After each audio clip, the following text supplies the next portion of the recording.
Magandang umaga po sa bawat isa at pati na rin po sa ating walang sawa po sumusubaybay sa ating FB Live. Good morning po sa inyo lahat. Of course, sa ating Panginoon, good morning po. Good morning. Spiritual bankruptcy.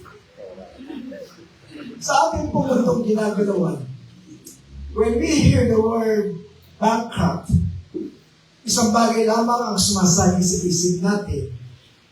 Di ba? Kalukihan. Ano pa yun? Wala nang pambayad sa pagkakautang. Ano pa? Nalimas. Nakakaawa. Hopeless situation.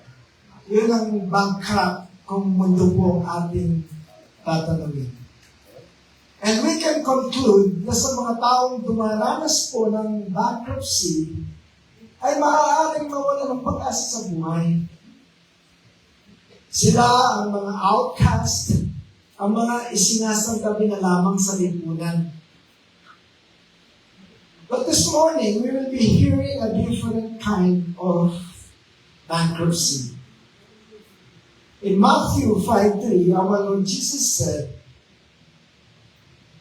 "Blessed are the poor in spirit, for theirs is the kingdom of God."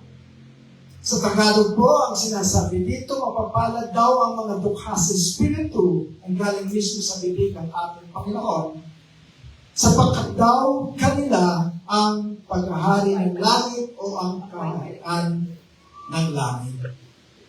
Tatlo po ang nakikita nating highlight dito. Unang-una, kapag narinig natin ang salitang blessed o salitang blessing, ano ang sumasagi sa isipan hindi natin? Sa isipan ng isang ordinaryong tao. Kapag blessing narinig mo, bless yung tao niyan. Very blessed. Di ba pera? Sa mundo, pera ang blessing. Kapag mayaman ka, blessed na blessed ka. Pero not in the Christian world po. Mamaya, ipaliliwanag natin. Pero dito, makita natin, sinabi mismo ng ating Panginoong Yesus, sino daw yung mga blessed? Mapapalad daw yung mga dukha sa espiritu. Blessed are those who are poor in the spirit, for theirs is the kingdom of heaven. Dukha sa espiritu. Ano ba yun? Hindi po ito material na kahirapan. Hindi ibig sabihin kapag ikaw ay poor in spirit, wala kang pera, bankrupt ka, lugi ka, wala kang trabaho. Hindi po yun. Ang sabi ko nga, ang ating pag-usapan ngayon ay ibang klaseng bankruptcy. When the Bible says poor in spirit, it means spiritual bankruptcy. At tatandaan natin yun dahil doon po iikot yung ating mensahe. In other words, it is about spiritual humility. Sa Tagalog po, spiritual na pagpapakumbaba. Sila po yung blessed na tinatawag ng Kristo na sila ang magmamana ng kaharian ng langit. Ano ba yun? So, ang pagiging dukha po sa Espiritu ay pagkakilala na tayo ay walang kakayahan sa harapan ng Diyos. Na noong tayo ay kinatagpo ng Panginoon, nung first time that we encountered the Lord Jesus Christ, wala tayong ipinagmalaking ano paman. Actually, yun po yung puso, ang tamang puso ng pagtanggap kay Kristo. Yung wala kang dala, yung wala kang baon, yung wala kang pinagmamalaki, wala kang sinasabing, okay, tanggapin ko na si Kristo, pero mabuti naman akong tao. Hindi po yun ang bankruptcy na pinag-uusapan natin. Hindi sila yung nagpapakita ng maraming alam. Hindi sila yung inaangking mabuti at banal na sa harapan ng tao at banal na sa harapan ng Diyos. Hindi sila. And unless we admit that we are spiritually bankrupt in the eyes of God, we will never give favor. God will never give favor on us. Warning po sa atin yon. Unless we admit, uulitin ko po, that we are spiritually bankrupt in the eyes of the Lord, God will never give favor on us. Do you still remember this woman? This last Sunday po, tinalakay natin ito. When this Samaritan woman encountered the Lord, hindi niya itinago ang kanyang karumihan. Actually, nung una, parang nahihiya pa siya. Sabi ni Kristo, tawagin mo ang iyong asawa, ang iyong kinakasama. Ay sabi niya, Lord, hindi na po ito yung una kong asawa. I know, sabi ni Kristo. I know. Bago yung kinakasama mo ngayon, nakalima ka. And the woman, hindi niya dinila ito. Hindi niya itinago. Hindi niya ikinahiya. Actually, this woman na naturing ang makasalanan, naturing ang outcast, naturing ang walang kwenta sa lugar na yon. Being a Samaritan woman na yung mga Hudyo lang dapat ang siyang umiiwas sa kanya. Pero mismo kamukha niya Samaritano, iba yung tingin sa kanya. Makalimang asawa eh. Marumi ang tingin sa kanya. And she did not deny it. Hindi niya kinahiya. Pinakita niya kay Lord yung kanyang spiritual bankruptcy. Kahit hindi niya alam na si Lord Jesus ang nausap niya, akala niya propeta lamang. Pero in her mind, gusto niya magpagamot. Gusto niya merong isang spirito na magke-cleanse sa kanya. She was willing to give her all. She was willing to give her all. And when the Lord offered her the living water, ang sagot niya, yes, Lord, give me that kind of water. That living water, when I take it, I will not get thirsty again. Buong puso po niyang tinanggap yung living water na i-offer ni Lord sa kanya. And this one, siya ang tax collector. Pinag-aralan na natin siya. Isa siya sa mga taong itinuring na pinakamakasalanan noong panahon yon. You know how tax collector moves in those times? Kung meron tayo mga ngayon, mga congressman, mga contractors na busog na, wala pa rin kabusugan. In those times, sila yon. Kapag ang tax mo ay 10,000 pesos lamang, sasabihin sa'yo, give me 100,000 pesos. There are these contractors and these congressmen, senators, sino man sila, they are the modern Zacchaeus. Pero dito po, ibang Zacchaeus po ang ipinakita niya dito. When he learned that Christ is coming with the thousands na sumusunod sa kanya, very eager po siya makita ang Kristo na ito.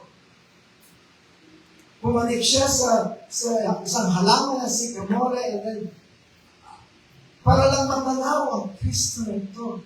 Na alam niya, pwedeng magpabago sa kanya. And that is how he reacted sa mga nababalitaan niya tungkol kay Kristo. Na meron pala isang Kristo na pwedeng magpabago sa akin. Na sana ganito rin yung ating mga modern Zacchaeus ngayon. Na willing sila when the Lord, kapag kitagtagpo sila ng Panginoon, willing sila to listen to Jesus Christ. Willing sila para baguhin ng Kristo na ito. Para bigyan sila ng kaligtasan ng Panginoon nito. Pero I don't know kung ganito po yung ating mga modern Zacchaeus ngayon. But in Zacchaeus' time, iba po yung puso ni Zacchaeus. Ang sabi ni Kristo, get down. Hindi ka siya ng Kristo. Get down. Pupunta ako sa bahay mo, kakain tayo. The Lord Jesus Christ, hindi siya katulad ng mga Fariseo. Hindi sila makikikain sa tahanan ng mga kasalanan. Christ here, meron siyang plan kay Zacchaeus. At nung nakaharap niya si Kristo, sabi ni Zacchaeus, hindi siya nahiyak. Hindi kinubli yung kanyang karumihan. Sabi niya, I cheated many people out of my work. Sabi niya, Lord, now that I have seen you, now that I have heard you, ibabalik ko na po ng maka-apat na beses pa yung aking nilakaw sa kanila. Sana ganun sila ngayon. But I don't think so. Sabi ni Kristo, today salvation has come to this house. Simple lang ang ating Panginoon. Simple lang ang kanyang hinahanap sa atin. Ano yun? Mabakang doon. Lord, never mind about your past. Past is past. Ang importante, ano ka ngayon? Who would forget this story? Here's prodigal son. Nung malademonyo pa yung kanyang isipan, kinuha niya yung merong 1 million pesos yung kanyang ama. Father, kukunin ko na yung kalahati. Yung mamanahin ko, kunin ko na. Dalawa sila magkapatid eh. So, kunin ko na yung 100,000. Binigay naman ng ama. Ginustay niya sa iba't ibang mga bisyo. Hanggang sa maubos ang pera nito at siya'y naghirap. Actually, pumasok siya. Ayaw niya bumalik sa kanyang ama, kahit mayaman ang kanyang ama. Sabi niya, pumasok siya sa isang trabaho, nagpag-alaga ng baboy, ng sweldo niya, yung pagkain tira-tira ng baboy. Sabi niya, nung ma-realize niya, buti pa yung mga alila sa aming bahay, kumakain ng masarap. Ako dito, ang kinakain ko, tira ng kanin baboy. So, bumalik siya. At habang nasa gate pa lang siya, hindi na napanaw siya ng ama agad eh. Hindi na inayaan ng ama na pumasok ang kanyang anak. Tumakbo. Sinalubong ang kanyang anak. Welcome back. Niyakap at inutusan yung kanyang mga alila. Ipaghanda siya ng pinatamang buya. Binigyan siya ng singsing, binigyan siya ng robe. Bumalik siya sa kanyang ama. Parang yung kanyang ama, parang walang nangyari.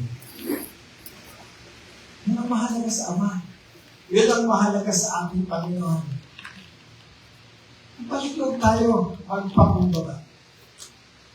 Sa ating tatlong kwentong tinalakay,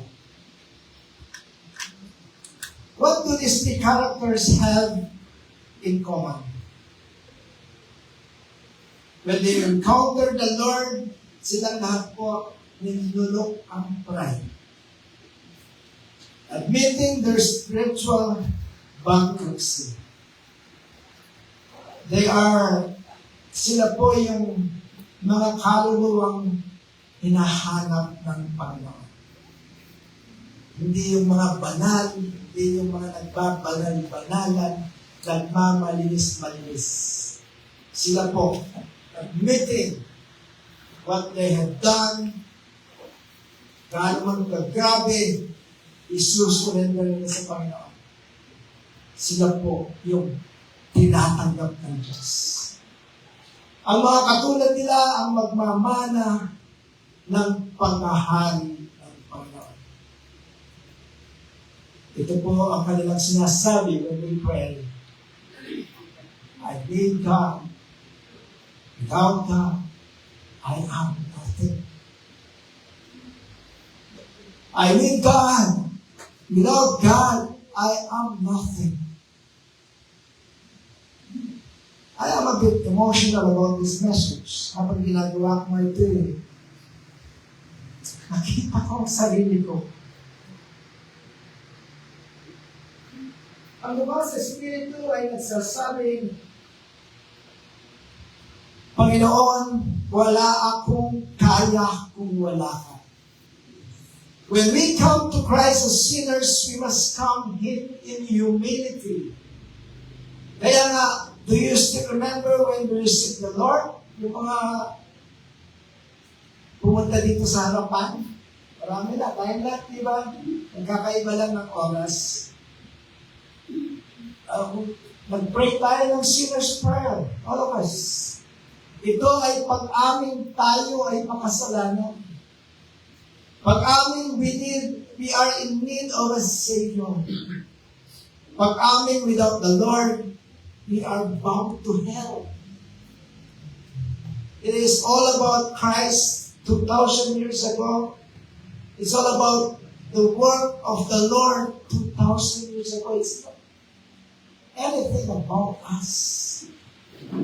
Naging mabuti ako. So what? Still, you can go to heaven. Sabi na John 14:6, sabi, Kristo, I am the way, the truth, and the life. No one will come to my Father except dumaan ka muna sa akin. Except tanggapin mo muna ako. Except magpakumbaba ka muna sa akin. We cannot come to our Lord na may daladalang baon. Ito yung mga tumayo dito. Hindi pwede yung excess baggage, yung may daladalang baon. Ano yung baon na yan? Number one is pride. Alisin mo yun. May daladalang baong, matulungin naman ako, ba't ako tumayo dito? Hindi ako, ito, pwede pa ito. Katabi ko, huwag yun. Huwag mong dalhin yung baon na yun. May dadaladalang baong mabuting tao naman ako. Sabi nga sa Romans 3:23, for all have sinned and fall short of the glory of God. Wala ni isa pong righteous na pwedeng magsabi, sila. Pwedeng tanggapin nila si Kristo, but not me. Kaputi tao ako.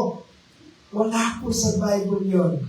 Huwag mong dadalhin yun. Hindi ka tayo tanggapin ng Panginoon.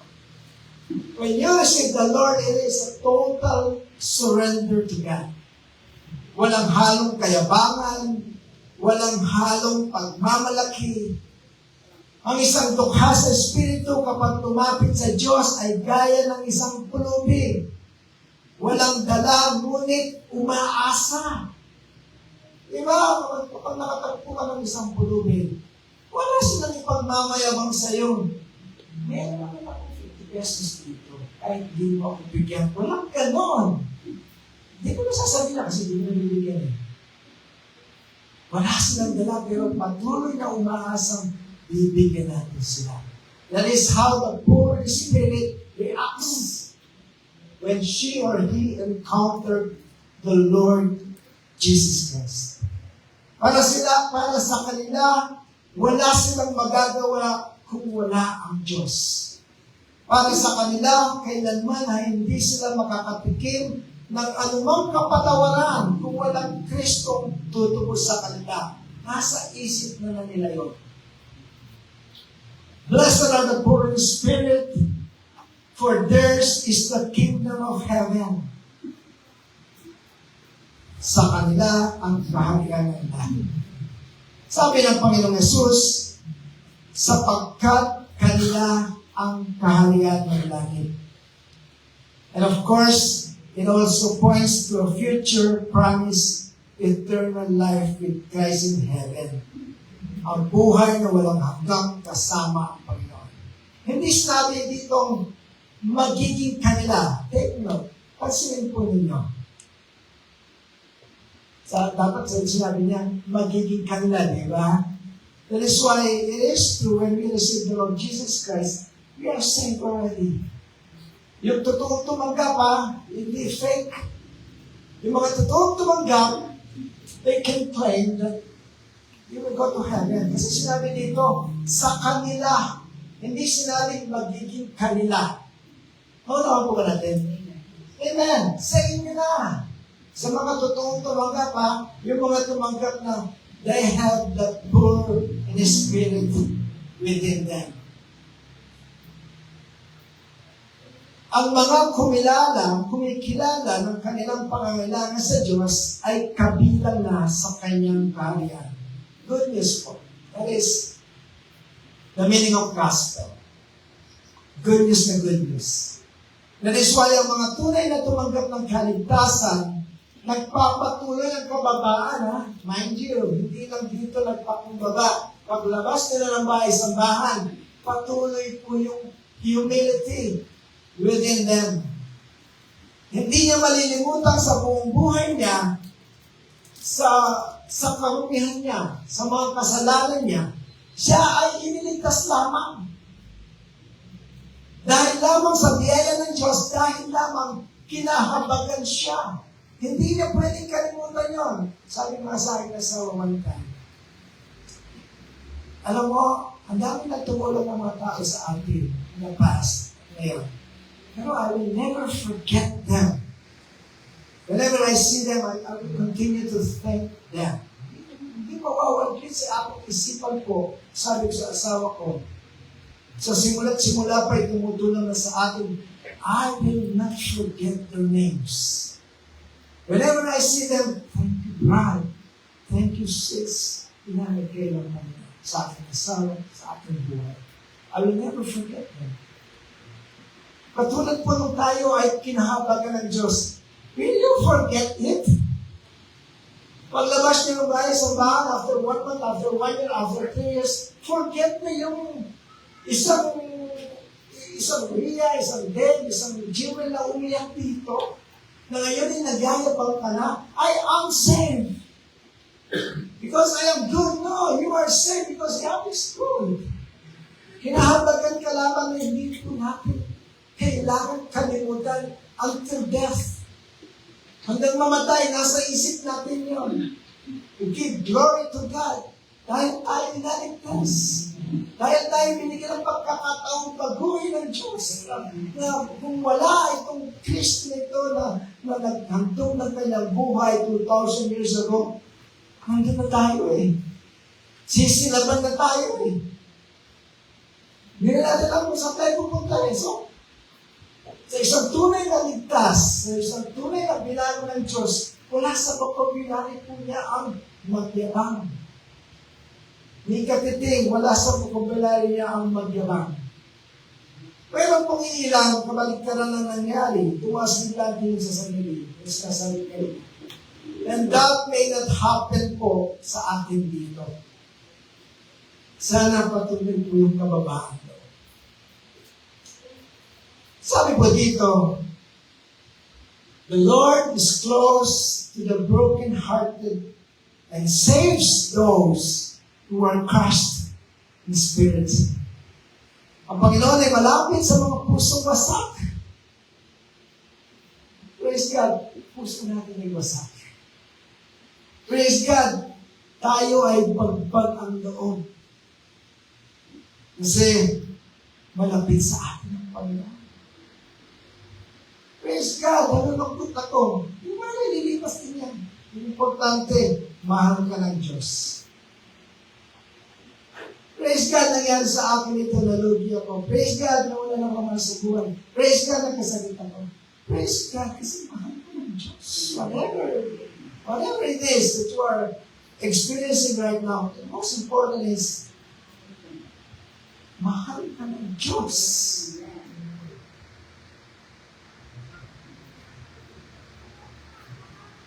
Alam niyo kung bakit mahal ng Diyos yung mga bagbag ang loob, yung mga poor in spirit, yung mga humble in heart? Kasi po ang kabaliktaran nito ay pride. Mas mabuti nang ang feeling mo walang-wala ka kesa magmalaki ka. Because God hated pride so much. In James 4:6, actually, this is written 3 times in the Bible. One is in the Old Testament, one is in 1 Peter, I think, and one is in James 4:6. Ang sabi dito, God resists the proud, but gives grace to the humble. Sinasalungat ng Diyos ang mapagmagtaas. Aray. Ngunit binibigyan ng biyaya ang mapagpakumbaba. Dito pa lamang po, tama ka na sinasabi ng Panginoon, pinapakita niya ang kanyang puso. He will always give grace to you, humble people. To you who have that poor in spirit within you, He will always God will always give you His grace. God will always give you His favor. Jack na jack yun, 100%.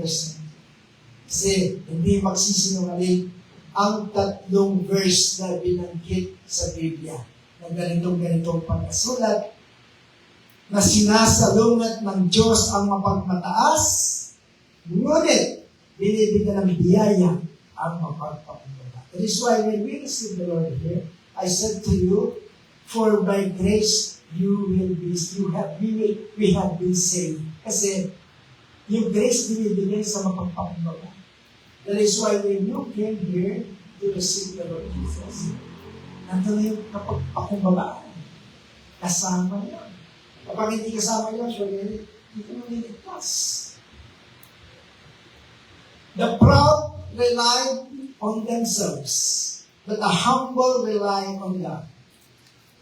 Mga kapatid, sa ating buhay, madalas nating maranasan ang kahinaan, problema, at mga pagsubok. Minsan ay iniisip natin, kaya ko ito. Kaya ko ng sarili kong lakas. Ngunit ang salita ng Diyos ay malinaw, ngunit siya nagbibigay ng higit na biyaya. Kanino? Sa mga mayayabang? Sa mapagmataas? Sa mga bilib sa sarili? No. Kaya ko ito, marunong ako, mayaman ako, kaysa sa kanila. Nagagawa ko lahat, hindi po sa kanila. Actually, sinasalungat sila ng Diyos. Nakikita natin, nagtatagumpay sila ngayon. Time will come. James 4:6, harap po sa kanila yan. Kanino siya higit nagbibigay biyaya sa mga mapagpakumbaba? Sabihin mo sa iyong katabi, sa mga mapagpakumbaba. Ang talatang ito ay nagtuturo sa atin na ang tanging paraan upang makamtan ang higit na biyaya ng Diyos ay sa pamamagitan lamang po ng pagpapakumbaba. Hindi lang sa mata ng Diyos, maging kapag kaharap po natin ang kapwa-tao. Sabi po sa Philippians 2:3, do nothing out of selfish ambition or vain conceit. Rather, in humility, value others above yourselves. Huwag daw tayong gumawa ng anuman dahil sa pansariling layunin o pagyayabang. Nagagawin ko yan, magsiserve ako, aawit ako, magpapastor ako, para tumaas naman ang tingin nila sa akin. No good yun. No good kay Lord yun. Sa halip bilang tanda ng pagpapakumbaba, ituring ninyong higit ang iba sa inyong mga sarili. Ano daw? Ulitin po natin yun. Ituring ang iba ng higit sa ating mga sarili. Can we say amen to that? Amen. Huwag malaki na mas marunong tayo. Huwag malaki na mas banal tayo. Huwag malaki na ang service of Christ ministry ang totoo. Hindi, maraming totoong church, hindi na ang service of Christ ministry. Huwag magmalaki na tayo ang church within the church. No! Servants of Christ Ministry is just one of those church na ginagamit ng Diyos para mapalawak ang kanyang paghahari sa lupa. We are nothing but instruments. Instruments ni Lord. Pupurihin mo ba yung kahoy na to? Pupurihin mo ba yung furniture na to? Of course not. Pupurihin natin yung gumawa ng furniture na ito dahil napakagaling na. Same is true in our lives. Pupurihin ko ba yung sa aking sarili na nakakapagsalita ng ganito ngayon sa inyong harapan? Of course not. Pupurihin ko yung Diyos o ng Espiritu na gumawa sa akin, gumagana sa akin, gumagabay sa akin, para pagpalain ako ng aking kapwa-tao. To God be all the glory. Amen po ba? Amen. Kapag mayabang ka, pagpapalain kita, saan po natin makikita ito sa salita ng Diyos? Kapag nakita ninyo, sa inyo na ang buong bag nito.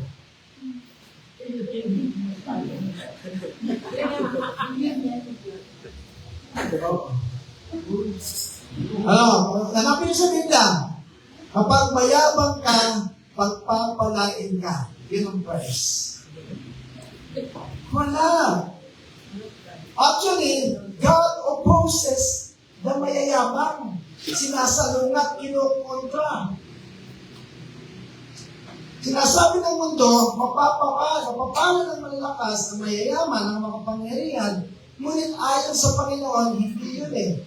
Sa Panginoon, mapapalad ang dukha sa Espiritu. Dahil ang pagpapakumbaba ang pintuan patungo sa kaharian ng langit. Kapag ibinaba natin ang ating sarili, tayo naman ay itataas ng Diyos. Hindi yung itataas na ikaw na magiging sikat. Hindi. In His perfect time, itataas ka niya doon. Dadalhin ka niya kung saan man siya namin. Kapag kinilala natin ang ating kahinaan, siya ang magbibigay ng lakas. At kapag inamin natin ang ating spiritual na kahirapan, gagawin niya tayong tagapagmana ng kanyang walang hanggang kaharian. Meron pa bang mas good news doon? Wala na po. Kaya lumapit tayo sa Diyos ng may pusong mapagpakumbaba at ipahayag, Panginoon, wala po akong kaya kung wala ka, at sa gayoy, matatagpuan natin ang pinakadakilang pagpapala, ang pagiging kabilang sa kanyang kaharian, ngayon at magpakailanman. Can you say amen to that? Amen. In closing, Paul said in Philippians 3:7-8, but whatever were gains to me, I now consider loss for the sake of Christ.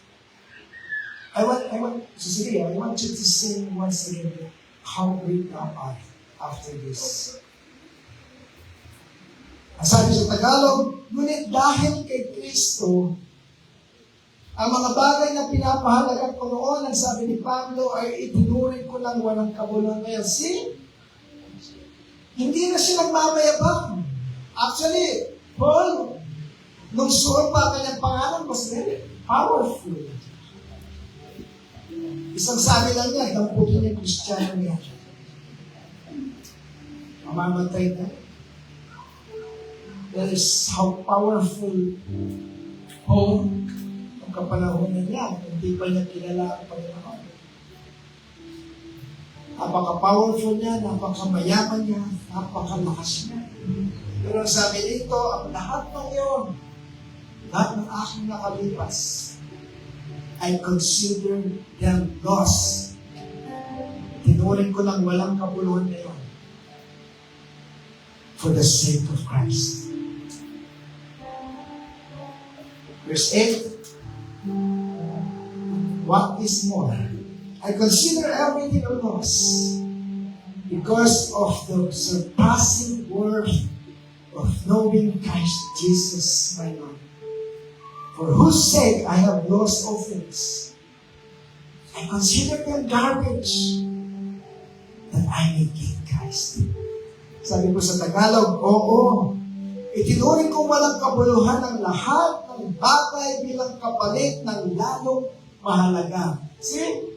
Wala nang kwenta. Mga ari-arian, forget it. Kaya nga sinabing ari-arian, hindi sa'yo. Pahiram lang yan. Mga pera, ganyan lang. Pwedeng kunin ni Lord yan, kukunin niya. Huwag mong gawin Diyos ang pera. Huwag mong gawin boss ang pera. Huwag mong gawin amo ang pera. Saan ang amo mo, Panginoon? Kaya nga dito, consider them garbage for the sake of Christ. Hindi, mataas ang pinag-aralan ko eh. Doktor ako eh. Attorney ako eh. Successful businessman ako eh. So what? So what? Madadalaw mo ba yan? Haharap mo na kay Kristo sa pagdating ng araw? I-consider mo mas mahalaga yung kung ano yun. Pwede mong pakinabangan, hindi lamang ngayon. Mas natigil. Kapag namatay ka na, o kapag tumalik na ang Panginoon, yun ang mas mahal, mas natigil na mahalaga. Sabi nito, inutuloy kong walang kabuluhan ang lahat ng bagay bilang kapalit ng mas lalong mahalaga. Ano mas lalong mahalaga? Si Kristo.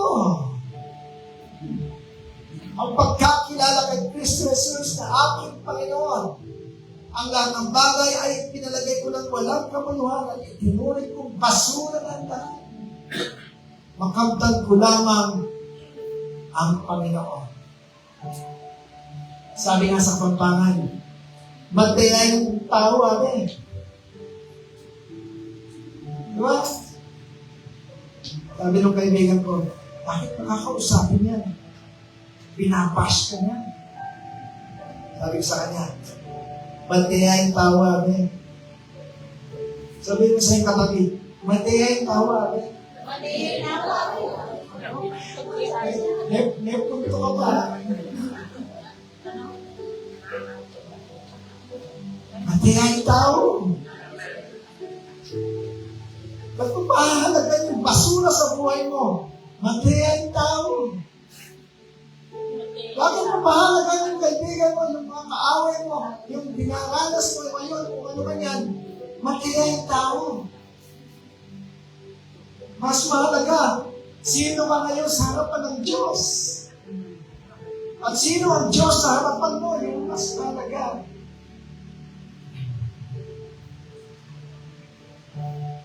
When you're in the casket, kapag nasa kabaong ka na, isa lamang ang maaalala ng tao sa iyo. Hindi na maaalala kung gaano ka kataas, kung gaano ka ka-pride, kataas ang bulok. Ang maaalala nila, kababa ng tao na yan. Very humble yung tao.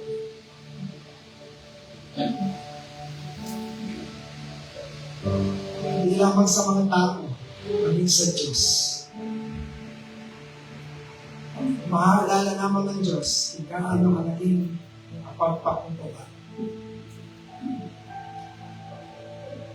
Pride is a deadly sin. Pakinggan po ninyo ito. Ang pride po ang pinagmumulan ng maraming kasalanan. Actually, all of the sins we are committing came from pride. Mas marunong pa ako sa pastor na yan eh. Hindi marunong English yan. Ba't ako makikinig dyan? Ito, napapansin ko lamang po, while others continuously sharing our messages in Facebook, others just don't mind. We like nga, hindi ka nakakuha ng like it. Bakit ko yung ma-share ang mensahe mo, Pastor? I have my own way in sharing the gospel. Totoo? Sana totoo.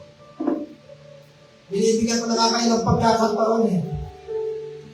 Nakagawa na sa Facebook. Just share it. Tulog ka na mahimbing, makapag-share ka ng gospel. Pero hindi. May like na, hindi ka makalike eh. Mag-share pa. Ayaw ko madumihan yung profile ko, Pastor. Gospel, madudumihan.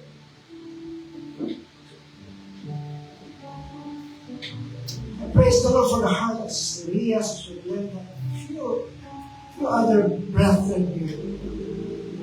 Persistently, we're sharing whatever messages they heard from this Facebook Live.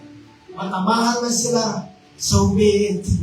Maraming beses na kami nag-away ni Sister Leah, pero I praise the Lord for her heart. Kapag trabaho sa Panginoon. Trabaho sa Panginoon. Praise the Lord for your heart.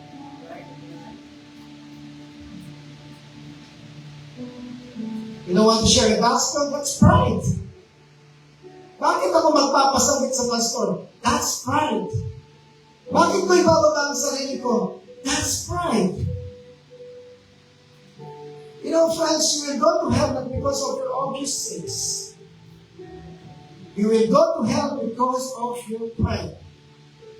Pag-aralan natin yun. Kanina ba? Not because you are thief, not because you are an adulterer, because God can forgive those sins. Fornication, name it. Rapist. God can forgive those sins. But how can God forgive you if you have pride? Sinasaliwan nga ng Panginoon yung matataas eh. Yun ang umahalag sa'yo, patatanggapin ka ng Diyos eh.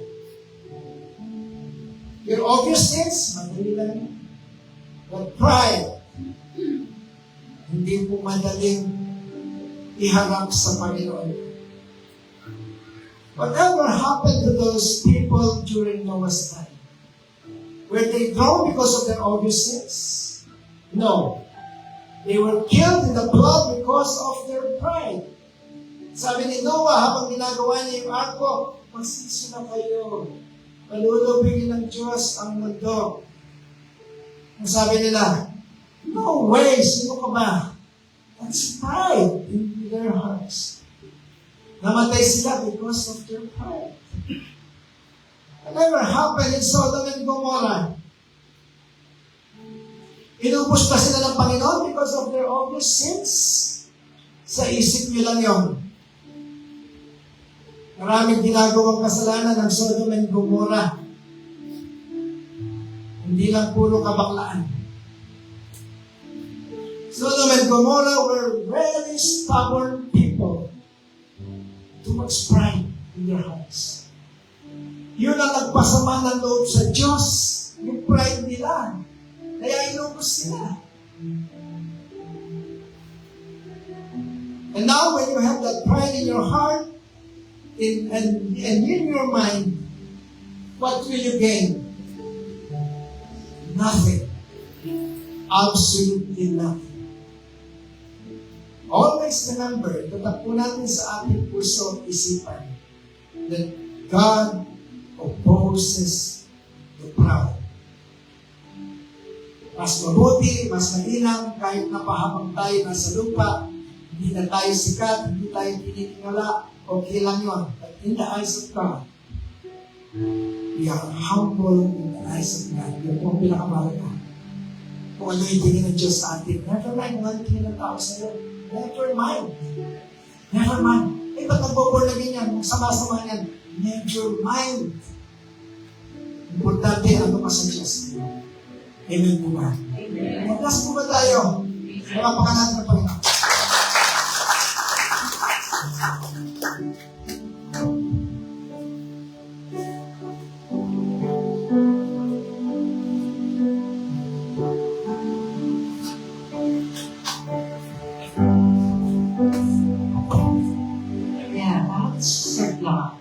Kaya ako kasi nasalpol ako ni Pastor din. Huwag talaga sa gawain ni Lord. Amen. Kasi ayaw natin. Kaya kabuluhan ng biyak mo, hindi na akong binayaan, Lord. Kundi niya ako inaawan ni Lord, walang kabuluhan yung buhay ko. Kaya bakit ako magmamalaki pag inutusan ako ni Pastor? Na, oy, dito ka. Yes po, yes po. Kaya God's good. God's great. Lahat, inaalay natin lahat sa ating Panginoon. Sabi ko nga, nopera lang ako. Pero naku ka magpuri ni Lord. Testingin man ako ng kalaban, mamamatay man ako, ano man pagdadaanan ko, magpupuri pa lang. Praise the Lord. Lord my God, when I am lost of wonder, consider all the words I have not made. I see the stars, I hear the rolling thunder, thy heart throughout the universe display. Then sings my soul, my Savior God, to thee. How great thou art, how great thou art. Then sings my soul, my Savior God, to thee. How great thou art, how great thou art. But through the woods and forest lakes I wander, I hear the birds sing sweetly in the trees. When I look down from lofty mountain grandeur and hear the brook and feel the gentle breeze, then sings my soul, my Savior God, to thee. How great thou art, how great thou art. Then sings my soul, my Savior God, to thee. How great thou art, how great thou art. And when I think that God is come, not sparing, sending to die, my spirits continuing, that on the cross, my burden gladly bearing, He bled and died to take away my sin. Then sings my soul, my Savior God, to thee. How great thou art, how great thou art. Then sings my soul, my Savior God, to thee. How great thou art, how great thou art.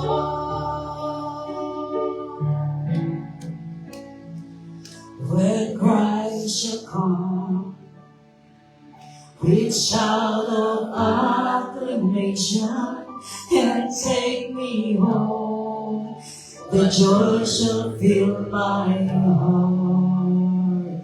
Then I shall bow, yes, Lord, in humble adoration and proclaim, my God, sabay-sabay tayo, mga kapatid. Then sings my soul, my Savior God, to thee. How great thou art, how great thou art.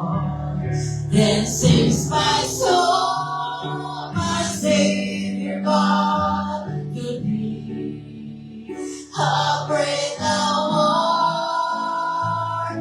How great thou art! How great thou art! How great thou art!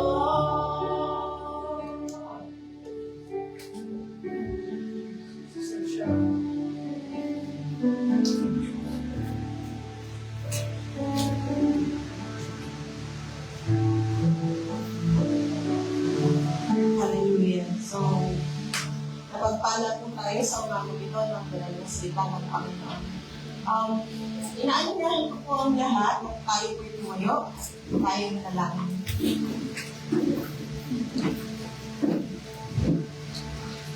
Yes, Lord, Panginoon, our great Jehovah, amang banal na Diyos, Panginoon, salamat po, Diyos, sa iyong banal na salita, Panginoon. Na muli po, Diyos, nag-touch po sa aming mga puso, Panginoon, at kay Lord God sa umagang ito, Diyos. Panginoon, nakikita po namin, O Diyos, ang aming mga pagkakasala, ang aming mga pagkukulang, Panginoon, Lord God. And Lord, nihiling po namin, O Diyos, na ibigay niyo po sa amin ng Espiritu, Panginoon, ng humility, Lord God, na magpapakumbaba, Panginoon, sa iyo. The Spirit of submission, Panginoon, para, Panginoon, mapurihan ka namin, Lord God, at maiangat po namin, O Diyos, sa iyong harapan ng gawain ng Lord God. As you say, Panginoon, in your promise, in your word, Panginoon, na kami po ay iyo pong pararamihin, Lord God. Lord, Panginoon, maraming salamat, O Diyos, sa mga pangakong ito, Panginoon, Lord God. Patuloy po, Panginoon, ang iyong banal na Espiritu, O Diyos. Panginoon, kumilos po, O Diyos, sa aming puso, Panginoon, sa aming isipan, Lord God. Lord, ikaw po ang maging hari, Panginoon, ng aming mga goals, Lord God, that we prioritize, Lord. Yes, O God, Panginoon. Mold us, Lord. Use us, Panginoon, sa iyo pong paghahari, Panginoon, Lord God. Make us, Lord, na maging ilaw, Panginoon, ng sanlibutan ito, Lord God. Ilaw, Panginoon, ng asin, O Lord God, sa sanlibutan ito, Panginoon, Lord God. We will preach the gospel, Panginoon, na iyong pagliligtas, O Diyos. Maraming salamat, Panginoon, that your Spirit, Lord, will continue, Panginoon, na mag-iingat po sa amin, Panginoon, Lord God. Sa temporary po namin paghiwa-hiwalay, Lord, ikaw po, O Diyos, ang siyang magmuna, ang siyang magbigay po ng strength sa amin to face our everydays, Lord God. At maraming salamat po, Panginoon, sa mga biyaya, Panginoon, na aming natatanggap, Lord God. Sa healing, Panginoon, na patuloy niyo mong ibinibigay, Lord God. Thank you for the spirit of endurance, Panginoon, Lord God, and we receive it in the name of Jesus. Panginoon, sa gawa po ng kaaway, Panginoon, sa mga buhay namin, Lord God, we rebuke in the name of Jesus. In Jesus' name, wala pong karapatan ng kaaway sa mga buhay po namin, Lord God. Because nabubuhay po kami para sa iyo, Lord, para maitaas ang iyong pangalan, Panginoon, Lord God. Panginoon, maraming salamat po, O Diyos. In Jesus' name, maraming salamat po, Panginoon, Lord God. Thank you, Panginoon, maging mabangus ang iyong, O Diyos, sa iyong harapan ng aming pagsamba, Panginoon. Yes, Lord God. Patuloy po, Diyos, ng Espiritu ng pagpapakumbaba, Lord God. Sumaamin, Panginoon, at ang iyong paggabay, Lord God. Ang aming Espiritu, Lord God, and all the things that we're doing every day, Lord God, binibigay po namin, O Diyos, sa iyong harapan, Lord, na ikaw po, Panginoon, ang tanging laging nauuna sa lahat po ng aming mga gagawin. Lord, maraming salamat. We give you all the glory, the honor, the praises, and thanksgiving. In Jesus' mighty name we pray.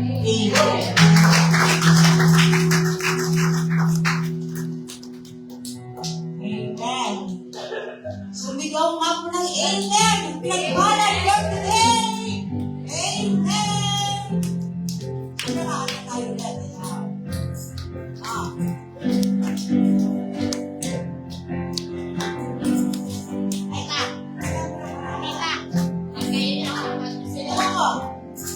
Ang kailangan ko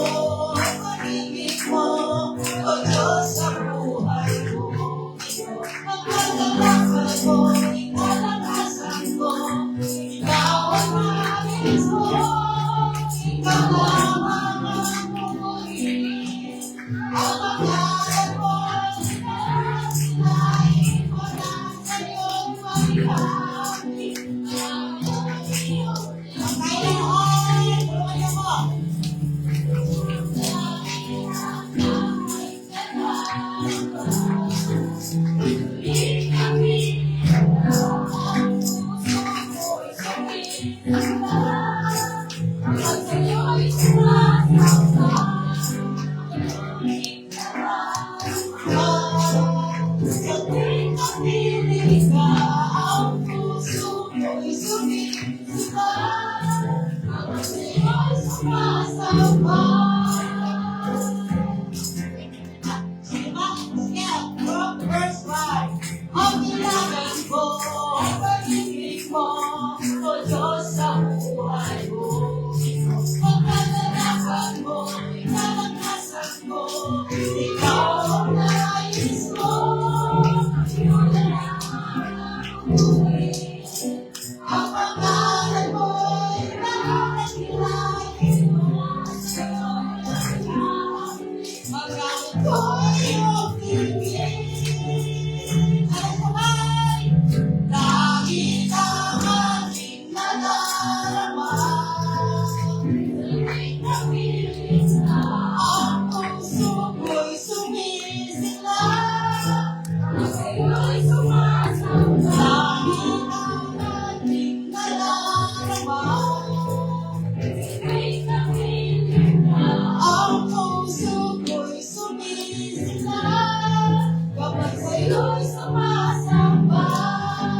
Praise the Lord. Pagkakaroon po tayo sa ating pag-pray. Thank you. God bless everyone. Kita mo ng Sunday. God bless everyone. Ingat po tayo. God loves you. God loves you. Pwede mo na yung picture sa labas. Pwede na yung picture sa labas. Ikaw, papunta ka guys. Picture na tayo sa labas. May bisita tayo